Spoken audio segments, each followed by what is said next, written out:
दोस्तों मेरे चैनल में आपका स्वागत है। दोस्तों आज के इस वीडियो में मैं आप लोग को बताने वाला हूं कि यहां पर अगर आप किसी भी पार्टी को चेक इशू करते हैं और फिर यहां पर किसी भी वजह से वह चेक बाउंस हो जाता है और फिर वह पार्टी जब आपसे कॉन्टैक्ट करता है तो फिर आप यहां पर इग्नोर करते हैं, आप चाहते हैं कि पैसा उसका आप नहीं दें, तो फिर इस सूरत में आपके साथ क्या क्या हो सकता है, इसमें आखिर कानून क्या कहता है। तो दोस्तों इसे जानने के लिए आप इस वीडियो में अंत तक बने रहें और अगर आप मेरे चैनल पर नए हैं तो फिर चैनल को सब्सक्राइब करके बेल आइकन को भी प्रेस कर लीजिए ताकि मैं जब भी कोई ऐसी इन्फॉर्मेटिव वीडियो आप लोग के लिए अपलोड करूं तो फिर आप लोगों को उस वीडियो की नोटिफिकेशन मिल सके।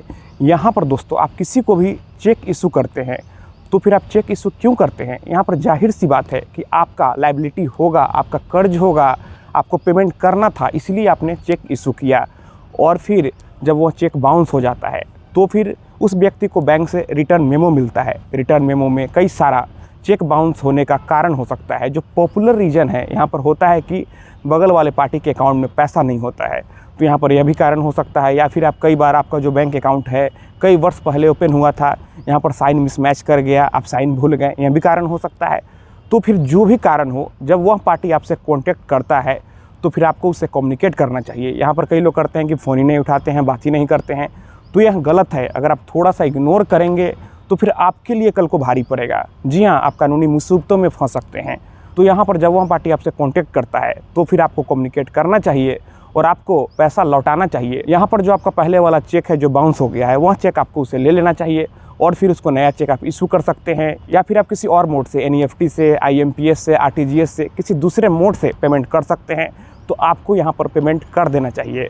और अगर आप नोटिस को इग्नोर करेंगे तो फिर वह व्यक्ति वकील के द्वारा आपको लीगल नोटिस भिजवाएगा और जब लीगल नोटिस आएगा तो जो उसका वकील होगा वह आम तौर पर आपको 15 दिनों का ही समय देगा और अगर आप 15 दिनों के भीतर पैसे का भुगतान नहीं करेंगे तो आपके ऊपर कोर्ट में केस फाइल हो जाएगा।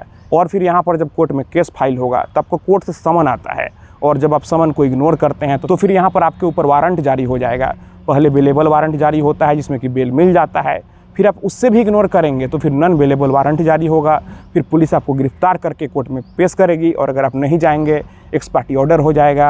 यहाँ पर कोर्ट आपकी बात नहीं सुनेगा, यहाँ पर आपकी कुर्की जब्ती तक भी हो सकती है और फिर यहाँ पर चेक का जितना अमाउंट था उसका दोगुना अमाउंट, अगर आपने यहाँ पर 5 लाख का चेक इशू किया था तो फिर 10 लाख रुपये तक आपको पैसा देना पड़ सकता है और आपको 2 वर्ष तक की जेल भी हो सकती है या फिर फाइन और जेल दोनों हो सकता है।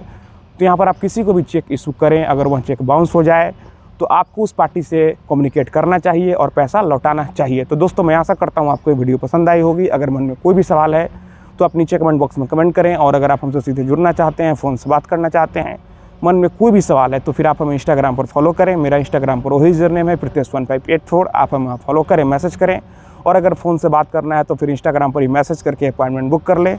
तो दोस्तों आप इस वीडियो को अपने दोस्तों और रिश्तेदारों में भी ज़रूर शेयर करें। हम लोग मिलते हैं अगले वीडियो में एक नए टॉपिक के साथ। तब तक आप अपना और अपने परिवार का ख्याल रखें।